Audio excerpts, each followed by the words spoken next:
Hello बच्चों, कैसे हैं आप सभी लोग। आज आप लोगों को ग्रेविटेशन का पार्ट 3 आपको कुछ बताने जा रहे हैं। इसमें हम इसमें ये पढ़ेंगे कि गुरुत्वाकर्षण स्मॉल जी की वैल्यू कहाँ डिफरेंट होती है, कैसे अलग होती है, इसका क्या प्रभाव पड़ता है, इसका कैपिटल जी से क्या संबंध है, इसके बारे में हम सभी लोग जानते हैं कि स्मॉल जी यानी कि गुरुत्वाकर्षण वैल्यू होता है 9.8 मीटर प्रति सेकंड स्क्वायर। न्यूमेरिकल सॉल्व करने के हम लोग 10 ले लेते हैं, 10 मीटर पर सेकंड स्क्वायर लिख लेते हैं। लेकिन ये आया कहाँ से है, मुख्य बात है ये है क्या स्मॉल जी एक्चुअल में है क्या। हम लोग ये चीज जानते हैं कि जो चीज ऊपर की ओर फेंकी जाती है वो नीचे आती है। तो नीचे आते मतलब क्या हुआ कि पृथ्वी हर एक वस्तु को अपने केंद्र की अपने केंद्रीय का पृथ्वी है, अर्थ है, मान लेते हैं जिसका सेंटर है, केंद्र है। तो पृथ्वी हर एक वस्तु को अपने केंद्र की, मान लो कि ये कोई एक वस्तु है, इस पर एम लिखा हुआ है, एम है, एम द्रव्यमान की वस्तु है, तो इसको अपने केंद्र की ओर खींचती है। मान लीजिए कि आपका ये त्रिज्या हम यहाँ पर ले लेते हैं, आर रेडियस ऑफ अर्थ है, आर रेडियस ऑफ अर्थ है, तो केंद्र की ओर खींचती है एम द्रव्यमान की वस्तु। अब ये प्रश्न उठता है कि स्मॉल जी निकालते कैसे हैं, क्या कैसे निकाला जाता है। तो हम लोग न्यूटन का ग्रेविटेशन लॉ हम लोगों ने पढ़ा था कि इसके पिछले लेक्चर में आप चाहे तो उसको देख सकते हैं कि उसमें न्यूटन ने अपने लॉ ऑफ ग्रेविटेशन में बताया था कि अगर कोई दो वस्तु है तो एक बल से, एक फोर्स से ये दोनों एक दूसरे को अपनी ओर आकर्षित करते। वो बल क्या है, वो बल है था capital F capital G M E लिख लेते, मास ऑफ ले लेते, M E M upon R E square. इस बल से एक दूसरे को अपनी ओर खींचते हैं। ये चीज पढ़ेंगे कि भाई कि अगर दो पिंड है, एक पिंड आपको मान लीजिए मास ऑफ अर्थ है और ये भी एक द्रव्यमान है, पृथ्वी का भी अपना एक द्रव्यमान होता है, और मान लो कोई एक वस्तु है जिसका द्रव्यमान स्मॉल है, तो दोनों एक दूसरे को कितने बल से अपनी ओर आकर्षित करेंगे, वो कैपिटल है G M E upon R square. इस बल से अपने एक दूसरे को अपनी ओर आकर्षित करेंगे। अच्छा, न्यूटन का एक नाम याद रखिए, न्यूटन ने एक और लॉ दिया था। क्या दिया था कि हर एक वस्तु अपने द्रव्यमान से, अपने द्रव्यमान जितना रहता है, द्रव्यमान क्या करें, भार कर लीजिए W, F equal to ma, यहां का लीजिए mg, क्योंकि गुरुत्व त्वरण है, ये अपने ये संबंध हमको निकाला है स्मॉल जी कैपिटल जी में, इस वजह से हम लोगों ने यहाँ जी लिख ली। ये भी एक प्रकार गुरुत्व त्वरण है, और यही आपका F जो है ये होता भार, क्योंकि कोई एक द्रव्यमान की वस्तु पृथ्वी कितने बल से अपनी ओर खींच रही है, कितने बल से, तो कितने बल से खींच रहे हैं, उसके भार के बराबर के बल से खींच रही है। यह फोर्स, एम आपका द्रव्यमान है, जी गुरुत्व त्वरण है। तो पृथ्वी अपने केंद्र की ओर उस वस्तु को, उसमें जो भार है, भार मीन्स W, ये mg, इस बल से कितने न्यूटन, W न्यूटन, इस बल से अपने केंद्र की ओर खींच रही है। ठीक, अगर वो बैठा दिया जाए ये इक्वल टू mg, अगर पहले क्वेश्चन अगर बैठा दिया जाए तो क्या होगा, क्या निकल के सामने आता है, ध्यान दीजिए। यहाँ बैठा दिया F इक्वल टू लिख दिया m इंटू जी, और ये हो गया capital G m e m upon r e square. इस ये इक्वल टू mg होता है।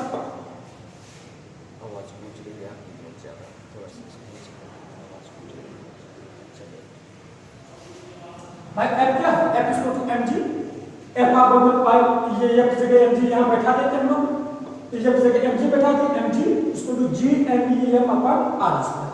MCM मॉडल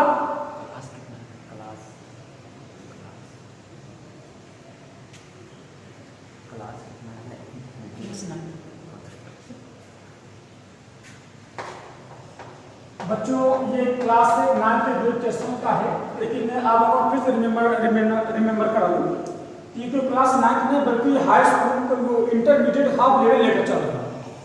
इसको इंटरमीडिएट के भी अगर बच्चे पढ़ेंगे तो बहुत सारी जानकारी मिलेगी, क्योंकि ये सब चीज़ें क्लास 9 के लेवल बहुत छोटा सा है, तो मैं इंटरमीडिएट लेवल तक लेकर चल रहा हूँ, हाफ लेवल इंटरमीडिएट तक। इसलिए आप लोग उसको ये मसूरी का कि क्लास 9 का ही है या हाई स्कूल के लेवल का ही है, CBSE ICSE हर एक बोर्ड में क्लास 11 तक के बच्चों का लिए डाला गया होगा। तो ठीक है, come to the point. F equal to mg, F की जगह लिख दिया mg, capital GMEM upon R square, M को मार दिया, M बन के क्या आया, small g equal to GME upon R square, ये बन के आया। Small g equal to capital GME upon R square. ध्यान दीजिए। अच्छा, यहां पर कहीं स्मॉल m नहीं दिख रहा है, यानी कि वस्तु का द्रव्यमान जो था उसको m लिए थे, वो कहीं फार्मूले में कहीं दिख नहीं रहा है। इसका मतलब क्या हुआ? इसका मतलब हुआ कि गुरुत्वीय त्वरण स्मॉल g जो है ये किसी वस्तु के द्रव्यमान पर निर्भर नहीं कर रहा है। क्यों? क्योंकि इसमें नहीं है, वस्तु के द्रव्यमान पर निर्भर नहीं करता। इसका मतलब ये हुआ कि यदि एक 5 हाई केजी का कोई एक पत्थर ले लीजिए और एक 5 ग्राम का कोई एक पत्थर ले लीजिए, 5 ग्राम का पत्थर और 5 ग्राम का पत्थर अगर एक साथ छोड़ा जाए तो पृथ्वी पर एक साथ आएंगे। अरे भाई, आप लोग तो सोच रहे ऐसा कहां असर होता है? हम जब बड़ा पिंड को फेंकते हैं तो वो जिसका भार ज्यादा होता है वो जल्दी आ जाता है, और जिसका भार कम रहता है वो देर में आता है। ये सोच रहे होंगे कि बात सही कर रहे हैं, क्योंकि जो पिंड 5 किलो का भार आप लोगों ने हवा में छोड़ा था, ये फोर्स नहीं था, ये उसका भार था W, यानी कि गुरुत्वीय त्वरण से इन्वॉल्व था। इसलिए बड़ा जिसका वजन होगा पृथ्वी पे पहले पहुंच रहा था।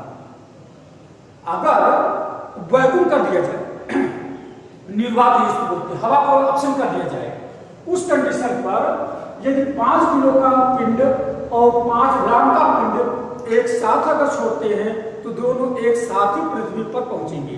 क्यों? क्योंकि गुरुत्वीय त्वरण जो होता है वस्तु के द्रव्यमान पर निर्भर नहीं करता है। Small g capital GME upon R square इस पर निर्भर नहीं करता है। ठीक, बस आगे दूसरी चीज क्या है? R square. R क्या है? पृथ्वी की त्रिज्या। ये है पृथ्वी की त्रिज्या, ये सेंटर से पृथ्वी की त्रिज्या। अगर कोई पृथ्वी, अगर इसको हम पृथ्वी मान लेते हैं और कोई मनुष्य यहाँ बैठा, आप बैठे हैं, ये बैठे हैं, तो आपको पृथ्वी कितने बल से अपनी ओर आकर्षित कर रही है? इस बल से आकर्षित कर रही है। गुरुत्वीय त्वरण पर कितना लगेगा? Small GME upon R square का। त्रिज्या क्या है? यहाँ पर ये पृथ्वी की त्रिज्या है। मतलब क्या होगा? अभी इसके आगे मैं आप लोग को आगे के वीडियो में, नेक्स्ट वीडियो में आपको बताऊंगा कि पृथ्वी की त्रिज्या केंद्र से ऊपर जाने पर, पृथ्वी के केंद्र से ऊपर जाने पर, या पहले पृथ्वी की कक्षा के ऊपर जाने पर और पृथ्वी की कक्षा के नीचे आने पर, नीचे यानी पृथ्वी की सतह ये है, ये पृथ्वी का सतह है, ये पृथ्वी की केंद्र ये है। पृथ्वी की सतह से नीचे आएगी या पृथ्वी की सतह से ऊपर जाएगी, दोनों ही कंडीशन पर स्मॉल g का मान डिक्रीज होगी। मेरी बात और समझ कीजिए, इसको मैं आपको प्रूव करवाऊंगा कि पृथ्वी की कक्षा के नीचे आने पर, पृथ्वी की सतह से नीचे आने पर अथवा पृथ्वी की सतह से ऊपर जाने पर दोनों ही परिस्थितियों में स्मॉल g का मान कम होता जाएगा। अर्थात सबसे ज्यादा गुरुत्वीय त्वरण का मान कहां होगा? सबसे अधिक गुरुत्वीय त्वरण का मान होगा पृथ्वी की सतह पर। यहाँ क्योंकि इसके नीचे आने पर स्मॉल g मान कम होता जाएगा और उसके ऊपर जाने पर स्मॉल g मान कम हो जाएगा। यानी कि सबसे ज्यादा गुरुत्व क्या होगा, पृथ्वी की सतह पर सब ज्यादा होता है। और उसका जीता जाता उदाहरण हम लोग है, भाई हम लोग अपने पैर खड़े हैं, पृथ्वी पर चल रहे हैं, पानी जो है हमारी नदियों में है, तालाबों में है, ये उड़ नहीं रहा है, यानी इसका मतलब क्या है कि स्मॉल जी यहाँ सबसे अधिक है। इसी कारण हम लोग पृथ्वी पर चल पा रहे हैं, पानी स्थिर है। अगर समय होता कम होता तो ये भाई ये ऊपर उठा होता, हम लोग पैर चलना हम लोग का संभव न हो पाता। बात समझ में आ रहा, ये हुआ। अब जरा इस फार्मूले जरा आप नोट कर लीजिए, फिर आगे आप लोगों को बताते हैं कि इसके आगे हम स्मॉल जी का मान जो हम लोग 9.8 लेते हैं ये कहाँ लेते हैं, नोट कर लीजिए। चलिए आप लोग इसको नोट कर लीजिएगा, न होगा तो इसको पुश कर लीजिएगा, पुश करके इसको देख लीजिएगा, स्पीड कर लीजिएगा, मैं आगे आपको बताता हूं। एक फार्मूला जानना है, स्मॉल जी इक्वल टू नीचे करके तब आ जाएगा, थोड़ा आगे मेरे पास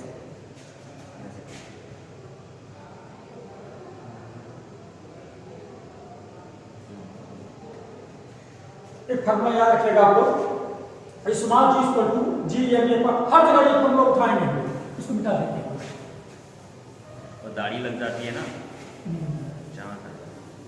चलिए इसको उठा लेते हैं, small G equal to G M E upon R E square, ये फॉर्मूला। चलिए स्मॉल जी में उठा लेते हैं, जी क्या है, कैपिटल जी, सार्वत्रिक गुरुत्वाकर्षण लेता हूं। आपको पहले बताया था, इसकी वैल्यू भी बताए थे, वैल्यू था 6.67 × 10⁻11। हाँ, और इसका फॉर्मूला था या इसको निकालेंगे G M E M upon R square था। इसका अगर ये निकालेंगे तो कहाँ चला जाएगा, ये ऐसे हो जाएगा, यानी कि न्यूटन मीटर स्क्वायर, भाई जो है न्यूटन क्रॉस मल्टीप्लाई कीजिए, न्यूटन मीटर स्क्वायर और केजी यानी केजी स्क्वायर। तो कैपिटल जी का वैल्यू हुआ था आपका 6.67 × 10⁻11। मास ऑफ अर्थ एमई ये 5.87 के आसपास होता है, 5.87 × 10⁻24 होता है। हम लोग उसको 6 मानेंगे, 6 × 10⁻24 kg, 6 × 10⁻24 kg, ये मास ऑफ एमई लिखा, मास ऑफ अर्थ। और रेडियस आर मींस क्या हो गया, रेडियस ऑफ अर्थ, पृथ्वी की त्रिज्या, रेडियस ऑफ अर्थ आज 6400 किलोमीटर, 6400 किलोमीटर। किलोमीटर को अगर हम लोग मीटर में कन्वर्ट करना चाहिए तो हम लोग जानते हैं कि किलोमीटर मीटर कन्वर्ट करने के लिए मल्टीप्लाई बाय 1000, तो अगर मल्टीप्लाई बाय 1000 पिक करें तो 2 जीरो है, 1000 मतलब कि 3 जीरो और बढ़ गया, या दूसरे शब्द में लिख सकते हैं 6.4 × कितने जीरो, 3 4 5 6 किधर ला रहे हैं, किधर, लेफ्ट साइड में, तो लेफ्ट साइड आएगा 10⁻6 मीटर, 6.4 × 10⁻6 मीटर, ये पृथ्वी की त्रिज्या है। आपको मालूम है ना ये भाई,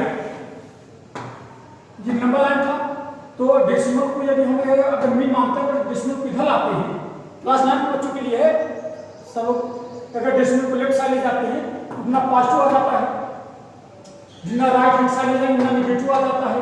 ये नंबर लाइन से बिल्कुल जस्ट अपोजिट होता है, डेसिमल को हटाने के लिए, डेसिमल को खसकाना है, 10 की पावर लगाना है, तो सीधे सीधे नंबर लाइन में ध्यान रखना, नंबर लाइन इधर पॉजिटिव रहता था, इधर नेगेटिव रहता था, लेकिन इसमें हटाओगे तो इधर पॉजिटिव बढ़ा देना, इधर नेगेटिव। देखिए यहाँ पर डेसिमल कहीं डेसिमल नहीं लगा है, दशमलव, यहाँ दशमलव मानेंगे, दशमलव को यहाँ पे लाना है ना, यहाँ पे लाना, क्योंकि हम लोग जानते हैं कि फिजिक्स के भाषा में दशमलव को उस स्थान तक पर लिखा जाता है कि उसके बाएं तरफ कोई न कोई एक अशून्य अंक, नॉन जीरो डिजिट है, यानी शून्य न रहे, शून्य के अलावा कुछ भी रहे, 1 2 3 4 5 6 7 8 9 कोई भी रहे, शून्य न रहे। तो मैथ के भाषा से तो सही है, लेकिन फिजिक्स के भाषा में ये गलत है। फिजिक्स बोलता है कि आप उसको 10 के घात रूप में लिखिए, दशमलव उस स्थान पर लिखिए कि उसकी बाएं तरफ कोई एक अंक रहे, तो दशमलव के यहाँ लिखिए, कितने अंक आए, 1 2 3 4 5 6 अंक, डेसिमल से 6 अंक इधर आया, किधर आया, लेफ्ट साइड में आया, लेफ्ट साइड आया, 10 घाते 6। अब इसी को हम जरा इसमें बैठा देते हैं इस फॉर्मूले में, और फॉर्मूले बैठाते हैं तो ये जी मान निकलना चाहिए, तो बैठा दीजिए ये हो गया कैपिटल जी, एक फार्मूला पहले लिख देता हूँ, GME/RE²। Capital G value 6.67 × 10⁻⁻11। Capital G mass M mass of आप लोग निकालें 6 है, कहाँ लिखे, ये है 6 × 10⁻24 अपॉन RE पृथ्वी त्रिज्या 6.4 × 10⁻6 का होल स्क्वायर। ठीक है, थोड़ा और हम सॉल्व कर लेते हैं, देखना चाहें तो 6.67 × 6 ये ले लिए इंटू 10⁻24 ये है, -11 लेकर देंगे, क्योंकि आप लोग पहले बताया हूं कि जब आधार बराबर रहे तो घातांकों को आपस में जोड़ लिया जाता है। अब भाई यहाँ पर माइनस है तो इसलिए माइनस लग गया, प्लस होता तो जोड़ लेते, तो +11 कर देते। अब प्लस करेंगे तो यहाँ माइनस है इसलिए माइनस लगा देंगे, डिवाइडेड बाय 6.4 × 6.4 × 10⁻6 का स्क्वायर। पावर का भी पावर आपको बताया कि याद कीजिए 8n यानी कि हो गया 8n यू नो, यानी मल्टीप्लाई कर लेते हैं 6 दूनी 10⁻। ठीक है, आप जरा सा सॉल्व कर लीजिएगा आराम से, ये होगा 6.67 मल्टीप्लाई कर लीजिए, आप लोग थोड़ा सा आपको मदद कर देते हैं। 6 × 42 कैरी 4, 6 × 36 440 का 0 कैरी 4, 6 × 36 और 4 50 सही है। 6 × 42 कैरी 4, 6 × 36 और 440 0 कैरी 4, 6 × 36 50 करेक्ट है, इंटू 10⁻, माइनस कर देते हैं, 4 में से बन गया 3, 2 में से बन गया 1, 12 ऊपर ले जाओ, -12 हो गया,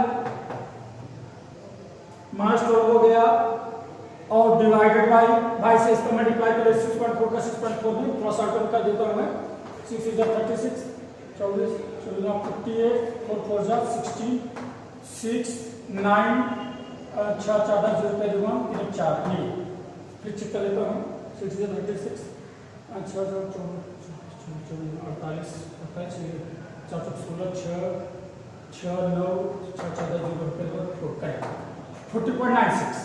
ये कितना आएगा, अब कल के मल्टीप्लाई में यही आएगा, गलत नहीं होगा, 40.96। ये 6.4 का 6.4 में मल्टीप्लाई करेंगे तो 40.94 आएगा। इसको करेंगे तो आपका करीब अप्रॉक्स 9.76 के आसपास आएगा। कैलकुलेट कर डिवाइड कर लीजिएगा और तो 9.76 के आसपास आएगा, जिसको हम लोग 9.8 लिख सकते हैं, 9.8 मीटर पर सेकंड स्क्वायर होता है। यानी आप लोगों ने पढ़ा कि स्मॉल जी का मान जो होता है 9.8 मीटर पर सेकंड स्क्वायर होता है, ये पृथ्वी पर है। लेकिन ध्यान दीजिएगा भाई, पृथ्वी जो है ये गोला है नहीं, ये गोला नहीं है, ये इस शेप में है। यानी कि अगर ये हॉरिजॉन्टली लेते हैं और वर्टिकली लेते हैं तो हॉरिजॉन्टली और वर्टिकली में ये करीब 24 किलोमीटर इसका लेंथ ज्यादा होता है इन कंपैरिजन टू पोल। ये पोल नॉट पोल सर, ये पोल की लंबाई और विषुवत रेखा की लंबाई में 24 किलोमीटर ये बड़ा होता है। और हम लोग जानते हैं कि जैसे जैसे सेंटर से दूर जाते हैं आर बढ़ता है, यानी कि स्मॉल जी कम होगा। जैसे जैसे त्रिज्या बढ़ता जाएगा स्मॉल जी कम होता जाएगा, रेडियस आर ये कम होता जाएगा। ठीक, आप उसको ध्यान दीजिए। फिर आप हमको कल हम नेक्स्ट लेक्चर में आप हमको ये बताएंगे कि पृथ्वी के केंद्र क्या करें, सतह से h मीटर ऊंचाई पर जाने पर और पृथ्वी की सतह से गहराई आने पर, दोनों में मैंने आपको पहले बता दिया भाई कि दोनों पृथ्वी की सतह से ऊपर जाओगे या पृथ्वी की सतह से नीचे आओगे, दोनों ही परिस्थितियों में स्मॉल जी का मान कम होता जाएगा, कम होगा। अब इसको प्रूव कराएंगे। ये 9th क्लास में नहीं ये चीजें, ये इंटरमीडिएट लेवल का है, लेकिन फिर भी आप लोगों को कराएंगे ताकि 9th के बच्चे पढ़ाए हैं, पढ़ सकते हैं आप लोग। जो जानकारी रहना चाहिए जो न्यूमेरिकली आएगा वो बहुत ज़्यादा याद रहता है। इसलिए कल मैं आपको ये प्रूव कराऊंगा कि पृथ्वी की सतह से ऊपर जाने पर, नेक्स्ट लेक्चर में पृथ्वी की सतह ऊपर जाने पर और पृथ्वी की सतह नीचे आने पर स्मॉल जी का मान किस प्रकार घटता है, क्या कारण है। और दोनों बहुत इंटरेस्टिंग सब्जेक्ट है ये। ऊपर जाने वाला तो ठीक है, लेकिन नीचे जाने पर कुछ चेंजेस हो जाता है। याद रखिएगा, मैं आपको हल्का सा वो देकर जा रहा हूँ। इसमें कहीं भी देखिए त्रिज्या नहीं है, आप नहीं दिख रहा है स्मॉल जी यानी त्रिज्या जो है ये यहाँ पर घट रहेगा तो ये जी बढ़ेगा, ये बढ़ेगा ये घटेगा। लेकिन जब पृथ्वी की सतह से नीचे जब आएंगे तो यहाँ पर आ जाएगा, यानी कि इनवर्सली प्रोपोर्शनल है तो ये प्रोपोर्शनल हो जाएगा। मैं आपको प्रूव कराऊंगा। ओके, आप लोग स्टे रहूँ, अच्छे से रहेगा, प्यार से रहेगा, घर में मन लगा पढ़िएगा। Okay, best of luck, thank you.